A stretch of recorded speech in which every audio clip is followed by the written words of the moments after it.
Gracias por seguir en sintonía. Hablemos ahora de temas educativos. El presidente de la República indicó que es necesario promover una reforma educativa y que desde ya incluso se están haciendo esfuerzos para de esta forma incorporar tecnología a nivel nacional. El proceso de enseñanza-aprendizaje tiene que cambiar en Guatemala. No podemos seguir apostando a que sea la memoria la que mande, sino que sea el razonamiento, la aplicación de la lógica, el trabajo en equipo. Y eso lo han hecho países que nos llevan décadas de ventaja y nosotros tenemos con un modelo educativo arcaico, anacrónico, que es el que estamos tratando de cambiar. Por eso ya tenemos una licencia que nos permite tener a 50,000 maestros capacitados con la tecnología de los tomis o chepitos, como le llamamos en Guatemala. De esos 50,000 ya hay más de 9,000 que han sido capacitados. Entonces vamos a trabajar muchísimo en el tema de la reforma educativa y estamos previendo las bases de un concurso que nos permita acceder a una mayor conectividad en el país y estaríamos en los próximos, 2 meses.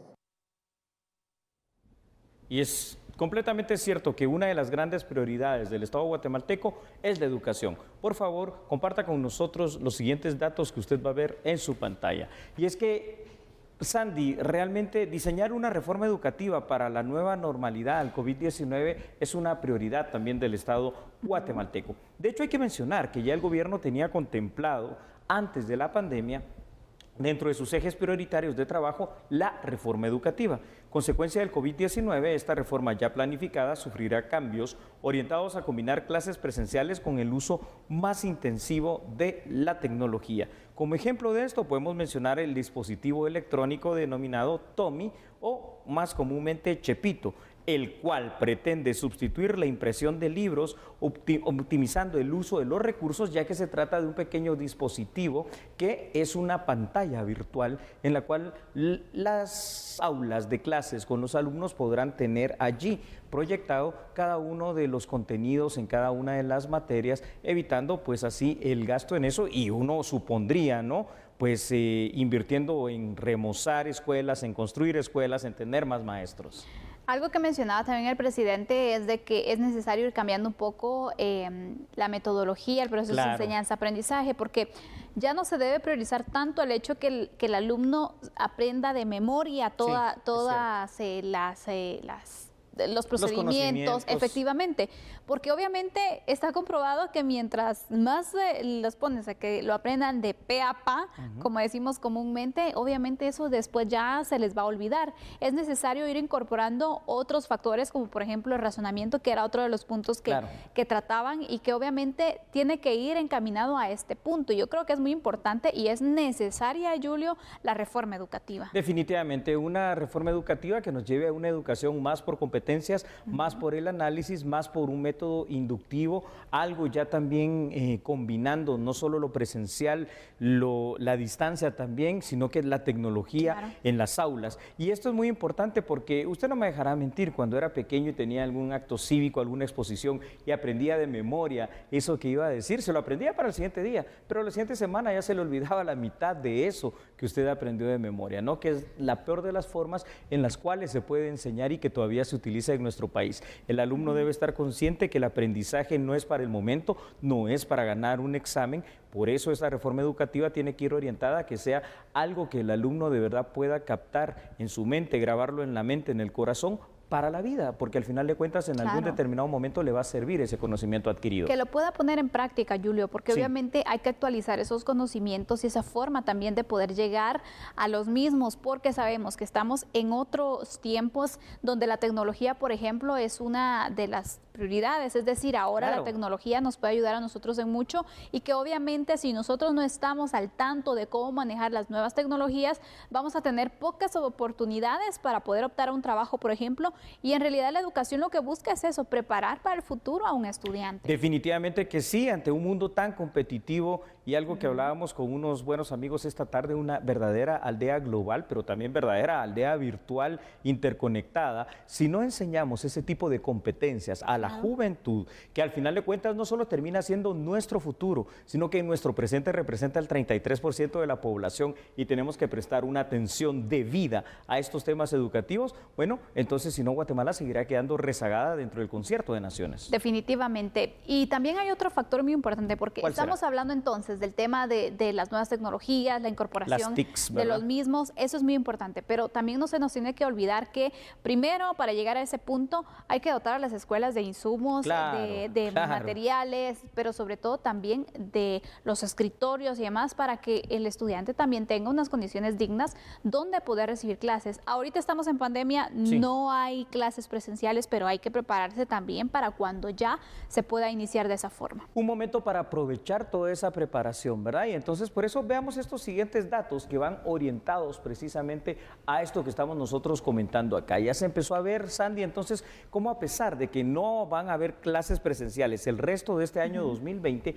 han empezado a llegar a las escuelas rurales las dotaciones de escritorios que son tan importantes, pero también la reforma educativa pasa por el rediseño de planes, de programas y la famosa o el famoso CNB, el Currículum Nacional Base, a efecto de que pueda adaptarse a esta nueva normalidad que definitivamente quedará después de la pandemia del COVID-19. Si bien es cierto, se pueden mencionar avances en la educación, como el tema de la refacción escolar, el seguro estudiantil, todavía también hay que hacer notar que hay deficiencias. Tú lo decías muy bien, no contar, por ejemplo, con computadoras en todas las escuelas. Ya desde ahí, pues es algo que habrá que remediar.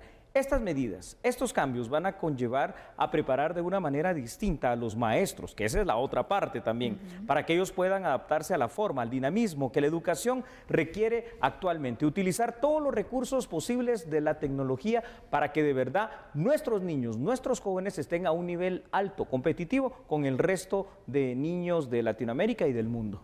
Definitivamente, Julio, ¿es necesario poder fortalecer el sistema educativo en nuestro país? Sí.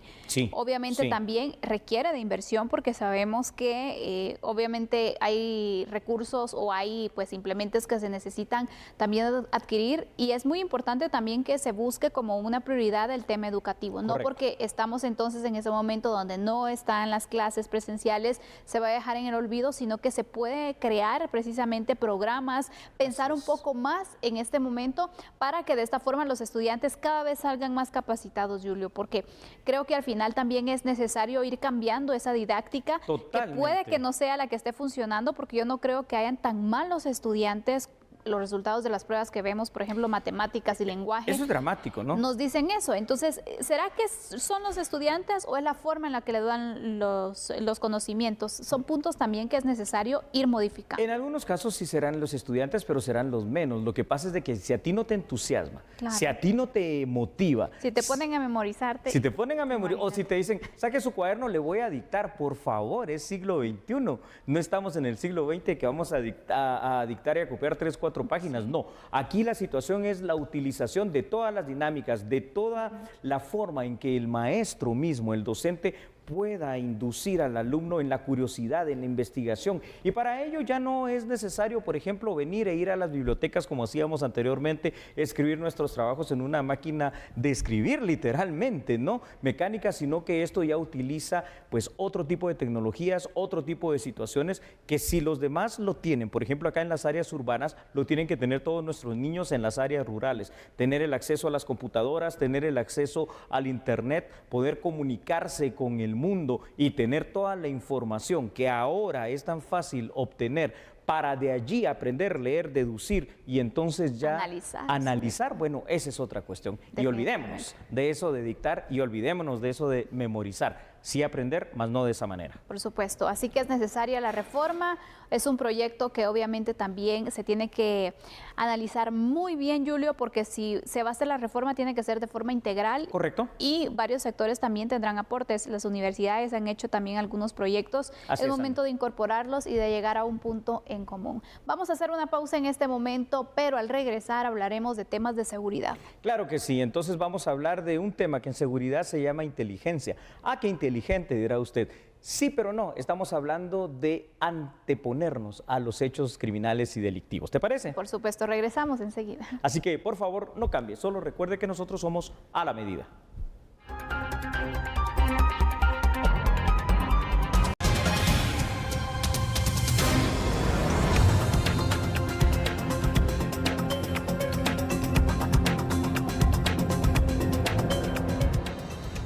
Y pasamos ahora al análisis de los temas de seguridad. Usted solo recuerde una situación, por favor. Cuando hablamos de inteligencia en seguridad, no hablamos de ser inteligentes y astutos. También hay que serlo, definitivamente.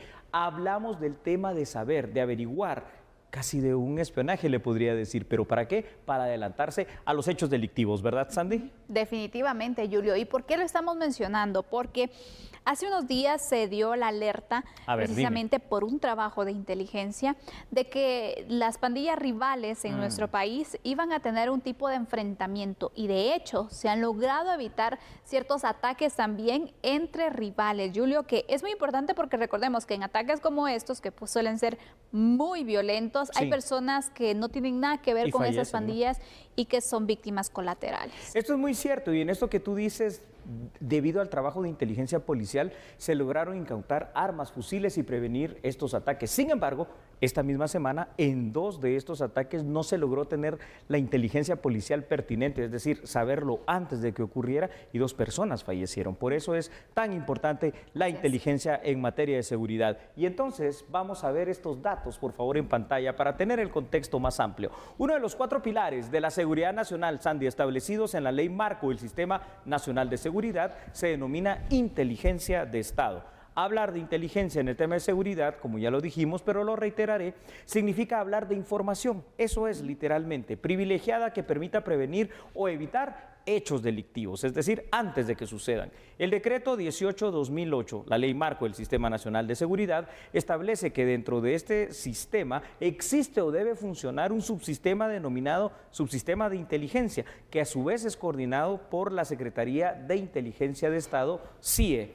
A este esfuerzo se tiene que sumar inteligencia militar del Ministerio en este caso, de la Defensa, y también la Dirección General de Inteligencia Civil a cargo del Ministerio de Gobernación. Obviamente, pasando en el Ministerio de Gobernación, también hay una unidad de inteligencia penitenciaria y, por supuesto, la tan famosa y denominada inteligencia policial. Y aquí debemos de rescatar, con el ejemplo que tú decías, el trabajo que hace particularmente Dipanda, ¿no?, en la lucha criminal en contra de las pandillas. Las pandillas. Y esto lo que hace también es pensar la necesidad de ir fortaleciendo precisamente esta unidad de la Policía Nacional Civil, porque si bien ya está dando resultados, Julio, si tuvieran un poco más, por ejemplo, de tecnología, de personas que pudieran exactamente, los resultados serían mejores, seguramente, porque sí que han dado buenos golpes y han evitado también situaciones relacionadas con estos grupos delincuenciales. Claro que sí, porque en toda policía del mundo que se jacte de ser una buena policía, hay varias funciones básicas, ¿no? Por ejemplo, la función de la seguridad misma, la función de la prevención, la función de la reacción, es decir, cuando ya tienen que actuar como policía con la fuerza del Estado, pero la inteligencia policial, que es tan importante para prevenir todos estos hechos y todas estas situaciones delictivas. ¿Más datos quiere usted? Si me lo permiten, adelante, con mucho gusto. Así que, por favor, preste atención a lo siguiente. Ahí lo tiene usted precisamente en pantalla. Y es que acciones recientes en las cuales la PNC ha logrado evitar los hechos delictivos que ya mencionaba Sandy Monroy y capturar a integrantes de maras se debe simple y sencillamente a la denominada inteligencia policial. No hay que olvidar que es clave dentro del proceso de toda policía en el mundo fortalecer la inteligencia, tanto como la prevención y la represión. Si bien es cierto que la inteligencia debe fortalecerse en todos sus procesos e instancias, hay que reconocer que existen avances importantes en la investigación criminal, métodos especiales aplicados y combinados también con y por la inteligencia del Estado, como son los seguimientos y las escuchas telefónicas, definitivamente han permitido que no se lleven a cabo muchos hechos delictivos. Y es aquí hacia donde el Estado de Guatemala debe apuntar para también ser preventivo y no tan reactivo. Así es, Julio. Y ya para ir concluyendo, si vemos que uno de los delitos que está azotando a la población guatemalteca, por ejemplo, son extorsiones que muchas veces vienen originadas también por estos grupos de pandillas y otros crímenes también que se le implican a estos grupos delincuenciales, Julio, es importante importante también ir fortaleciendo a la contraparte, que es la parte de investigación, la parte de inteligencia y sobre todo entonces la policía en general, pero esta unidad en específico sí vale la pena que se le pueda ir fortaleciendo, porque obviamente los enemigos son fuertes. Son fuertes, así que para ir terminando este tema, ¿usted quiere ejemplos en el mundo de qué tan importante es la inteligencia? Solo le recuerdo lo de la captura de Pablo Escobar Gaviria, lo de la captura del Chapo Mundial, del Chapo Guzmán, quiero decir, que tuvo una resonancia mundial, pero fue a través primero del trabajo de inteligencia de Estado y de inteligencia policial. Así que este tema lo vamos a dejar hasta acá. Por supuesto, haremos una pausa en este instante y regresamos con otras noticias. Por favor, no cambie, ya regresamos. Solo recuerde que somos a la medida.